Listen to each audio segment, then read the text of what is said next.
Bismillahirrahmanirrahim. Assalamualaikum warahmatullahi wabarakatuh. Perkenalkan, nama saya Dewi Okrama Fitri dengan NIM 1916010007. Saya berasal dari Prodi Ekonomi Syariah A. Pada video kali ini saya akan melakukan pengolahan data, uji asumsi klasik dan interpretasi hasil dari regresi data panel. Sebelum masuk ke pengolahan data, di sini saya akan melakukan share screen, di mana pada share screen ini saya akan menampilkan Word yang menjelaskan tentang judul, kerangka konseptual, variabel dependen dan independen, dan bentuk persamaan dari pengolahan yang akan kita lakukan.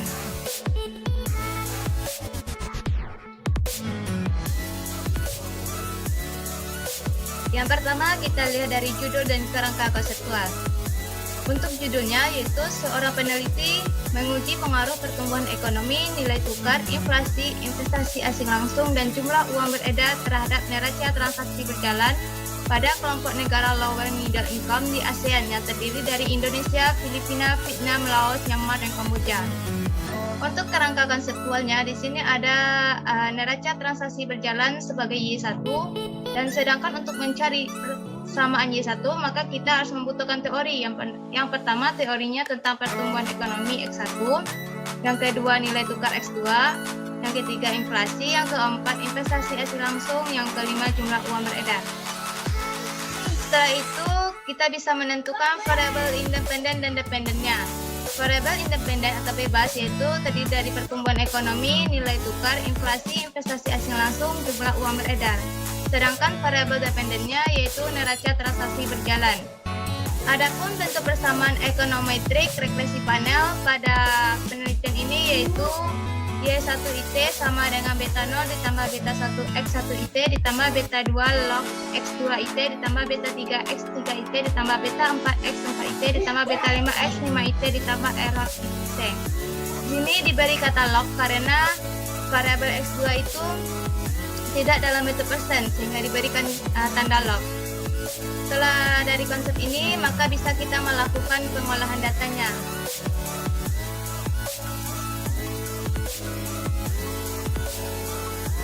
Setelah itu kita masuk ke aplikasi Windows.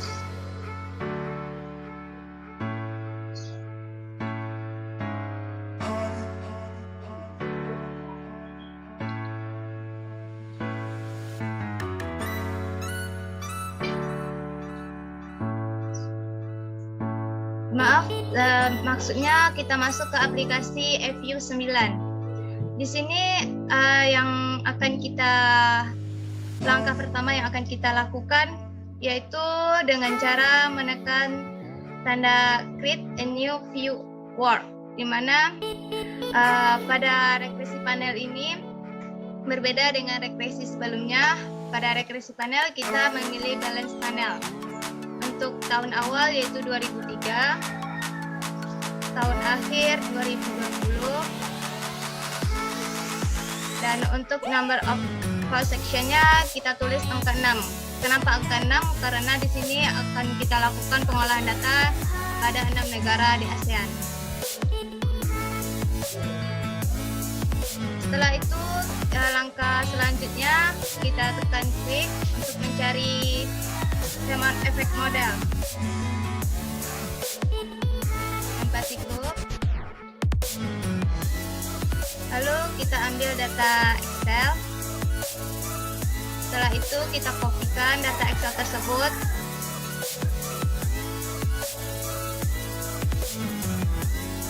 Kita kopikan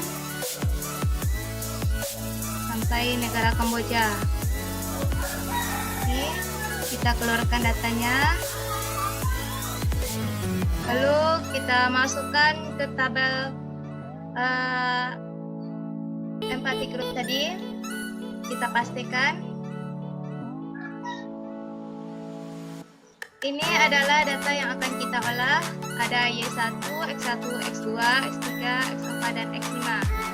Kita keluarkan. Setelah itu langkah selanjutnya yaitu kita mencari nilai C-nya dengan cara tekan klik, ambil estimasi equation. kita buatkan variabel dari Y1, di mana variabelnya yaitu persamaannya yaitu Y1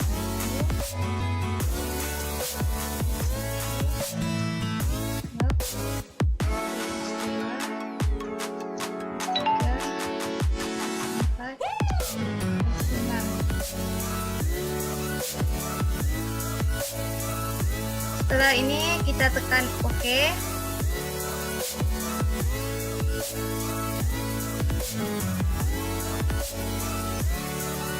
Ini merupakan data dari Common Effect Model, di mana Common Effect Model adalah teknik yang paling sederhana untuk data panel, yaitu dengan mengkombinasikan data cross-section dengan time series sehingga satu kesatuan tanpa melihat adanya perbedaan waktu dan individu. Pendekatan yang digunakan pada model ini adalah metode Ordinary Least Square atau OLS. Kita simpan dulu. Race name Chem.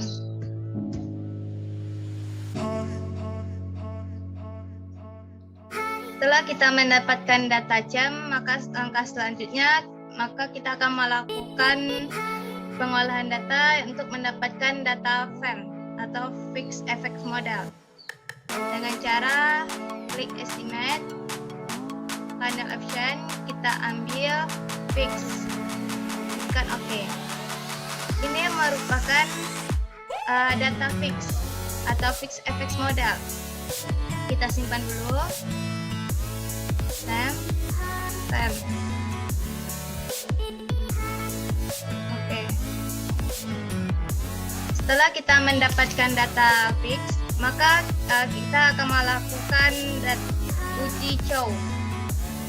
Di mana uji Chow ini yaitu pengujian untuk menentukan model FEM atau CHEM yang paling tepat digunakan dalam mengestimasi data panel. Pengambilan keputusan dilihat dari nilai probability F. Jika kecil dari 0,05 maka kita memilih F atau FEM. Jika nilai probability F-nya besar dari 0,05 maka kita memilih CHEM atau Common Effect Model. Caranya yaitu kita klik View, kita ambil Fix, lalu kita pilih Redundant. Ini merupakan uji Chow. Dari sini kita lihat dari cross section F-nya, nilai probability. Dari sini sudah nampak bahwa nilai probability dari cross section F-nya yaitu besar dari 0,05. Jika besar dari 0,05 maka kita memilih data CHEM, karena data CHEM itu data yang tepat yang akan kita estimasikan. Lalu untuk memindahkan ke data CHEM, kita estimatkan dulu, panel option, fix, pindahkan ke node. Oke. Ini merupakan data CHEM, dan data CHEM ini yang akan kita interpretasikan.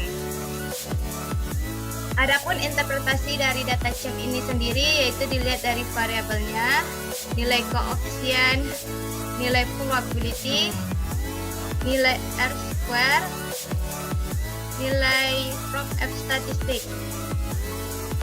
Yang pertama kita lihat dari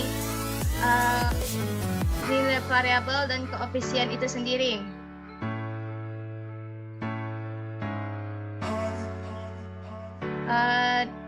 Di sini nilai koefisien yang sebesar min 1,78, artinya neraca transaksi berjalan pada 6 negara ASEAN adalah min 1768 pada saat variabel independennya X1, X2, X3, X4, dan X5 sama dengan 0. Untuk selanjutnya yaitu nilai koefisien sebesar 0,48, yang mana artinya pertumbuhan ekonomi meningkat sebesar 1%, maka Y1 pada 6 negara ASEAN naik sebesar 0,48. Untuk nilai koefisien yang min 0,117451 atau min 0,11, artinya X2 turun sebesar 0,11. Untuk variabel X3 yaitu dilihat nilai koefisiennya yaitu sebesar min 0,16. Artinya variabel X3 meningkat sebesar 1%, maka Y1-nya pada 6 negara ASEAN turun sebesar 0,16.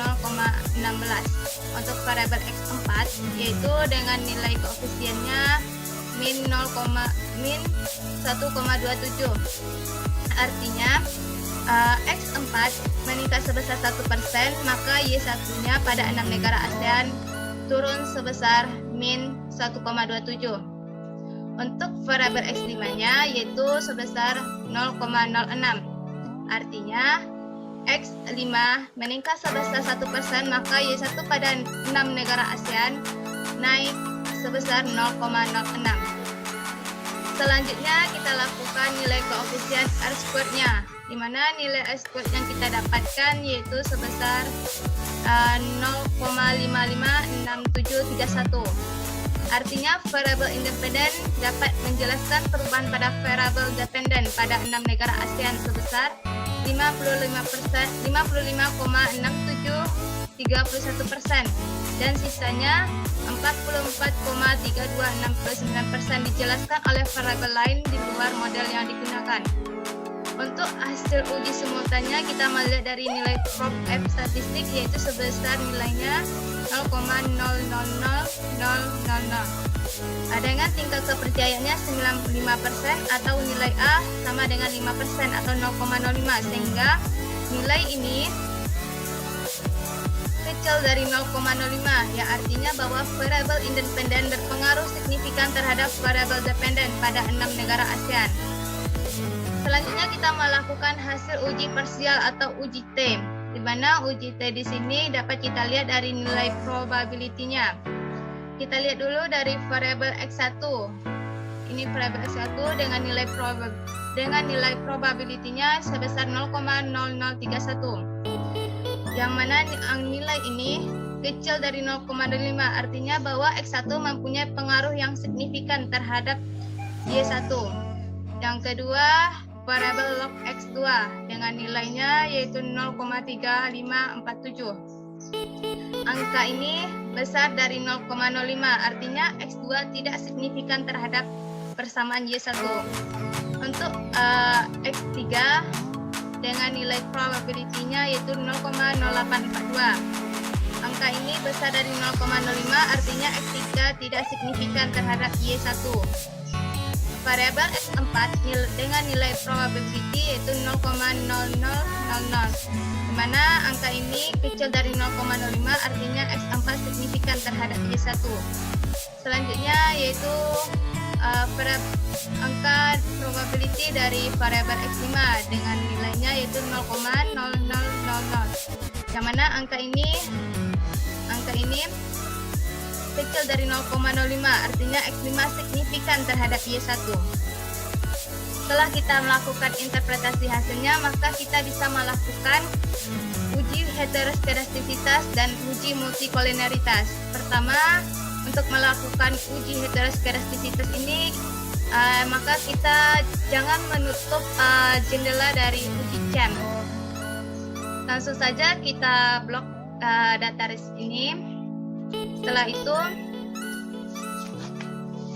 kita tekan klik, kita ambil general series, lalu di sini kita ketik raise up sama dengan AB apps dalam kurung receipt. Kita tekan OK. Karena tadi kita mencari data raise up, maka kita lihat dulu.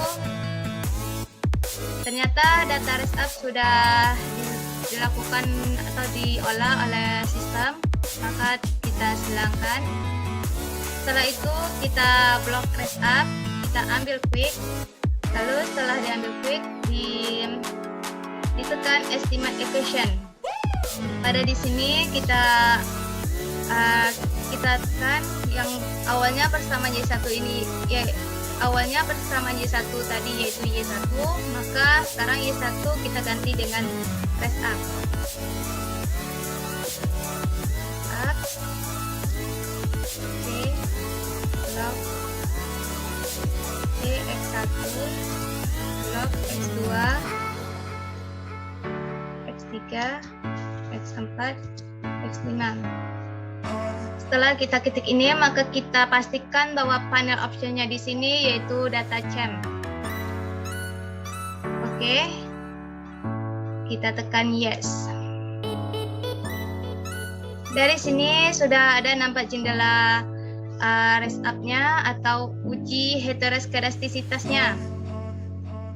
Dari uji ini kita lihat dari nilai probability-nya, bahwa nilai probability dari sini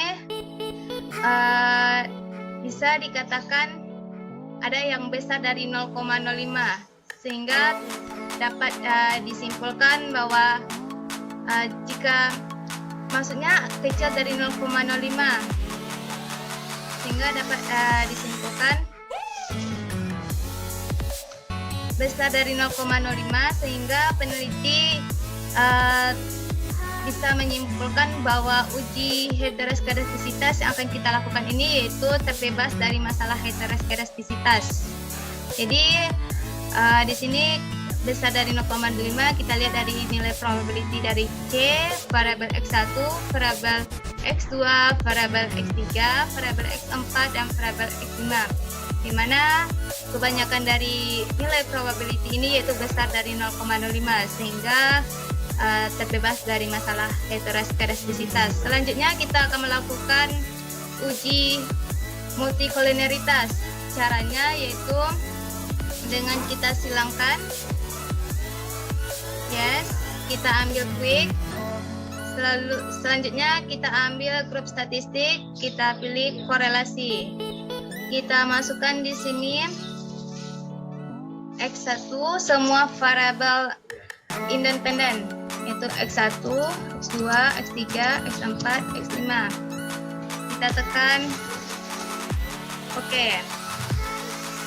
Di sini sudah ada jendela dari uji multikoliniaritas, di mana pada uji multikoliniaritas ini dapat kita lihat korelasi antar variabel yang berbeda, di mana korelasi antar variabel bebas dalam penelitian ini berada di bawah 0,8.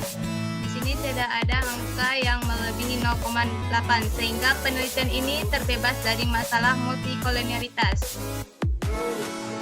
Mungkin itu pengolahan data dan uji asumsi klasik serta interpretasi hasilnya. Cukup sekian.